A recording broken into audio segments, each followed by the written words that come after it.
Você já percebeu que o nosso adversário, ele nunca conta uma mentira absurda para você já perceber de cara que é uma emboscada, certo?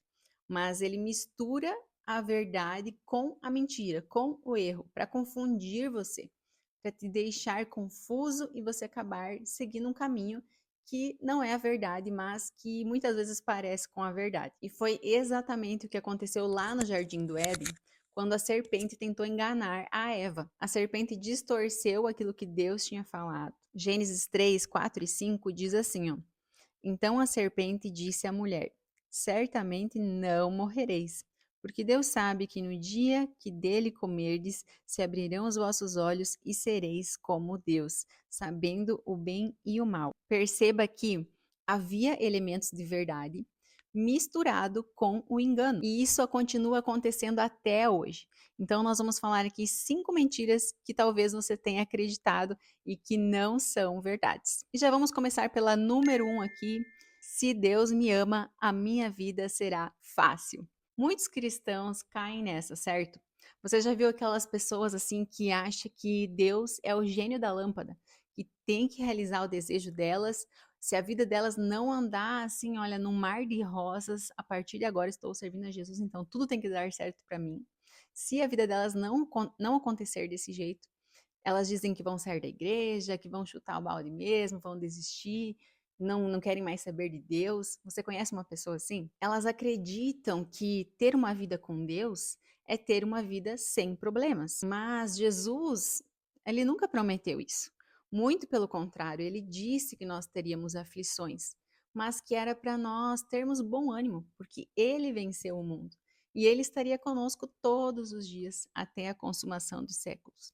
Ele prometeu a presença dele em todos os momentos, mesmo em momentos bons ou em momentos difíceis. Quando você olha para o Novo Testamento, muitos discípulos morreram por conta do Evangelho e muitas pessoas morrem até hoje por causa do nome de Jesus. E a gente achando que a nossa vida seria fácil, mas a presença de Jesus, ela sobressai a todo sofrimento, todo e qualquer sofrimento ou dificuldade. Segunda mentira que talvez você tenha acreditado: Deus só usa pessoas perfeitas. Você já não se sentiu incapaz de ser usado por Deus? Você já não pensou que só as pessoas mais perfeitas, as mais eloquentes, as mais é que são usadas por Deus? Mas na Bíblia a gente vê justamente ao contrário. Nós vemos Deus escolhendo os improváveis para cumprir o seu chamado, o seu propósito. Quando Deus chamou Moisés, ele se achava incapaz de fazer qualquer coisa dessas que Deus estava falando para ele. Moisés tinha dificuldade ao falar, mas mesmo assim Deus usou ele poderosamente. E isso mostra que Deus, ele não procura pessoas perfeitas, mas ele procura corações disponíveis. Do que adianta, afinal de contas, ter muito talento, saber fazer várias coisas, se você não se dispõe àquilo que Deus está te chamando? Se você nunca pode quando Deus te pede para fazer algo, ou quando na sua igreja talvez você poderia servir em tantas áreas, mas você não se dispõe, mesmo tendo tantos talentos. Então, sim, o disponível, o que tem o coração disponível, sempre vai se sobressair ao talento. Terceira mentira: basta eu acreditar em Deus. Muitas pessoas dizem: eu acredito em Deus, eu falo com Ele toda noite antes de dormir, mas sabe de uma coisa? Até o nosso adversário acredita em Deus, porque ele sabe que Deus existe. Foi Deus quem criou ele e criou eu e você. Mas a Bíblia nos mostra algo muito mais profundo que só acreditar em Deus. Lá em Tiago 2,19 diz assim, ó: Tu crês que há só um Deus, fazes bem.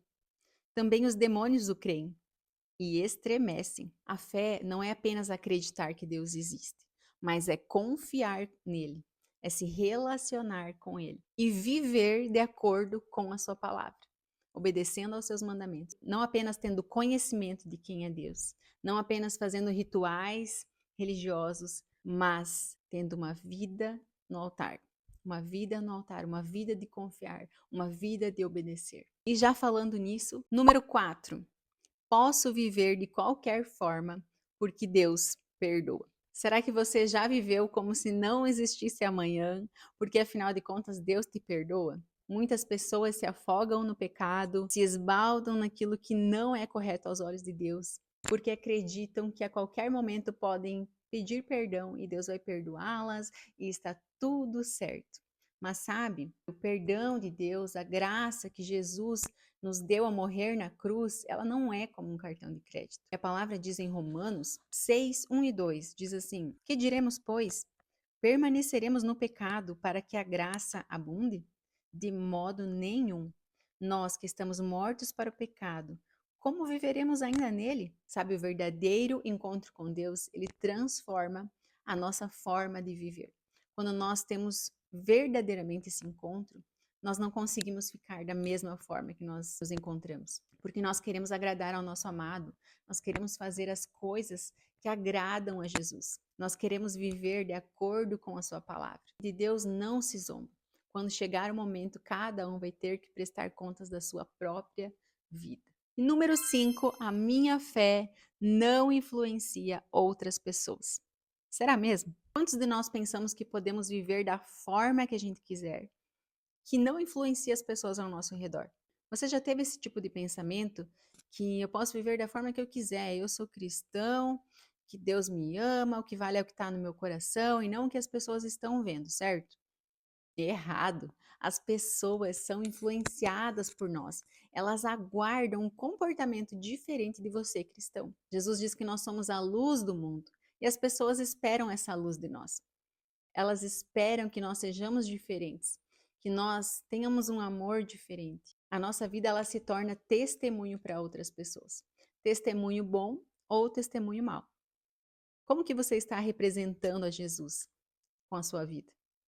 Comece a lembrar aí das suas ações, da sua vida, as suas palavras, o seu modo de se vestir, o seu modo de falar, o seu modo de tratar as pessoas. Diz muito sobre você, se você é um cristão ou não.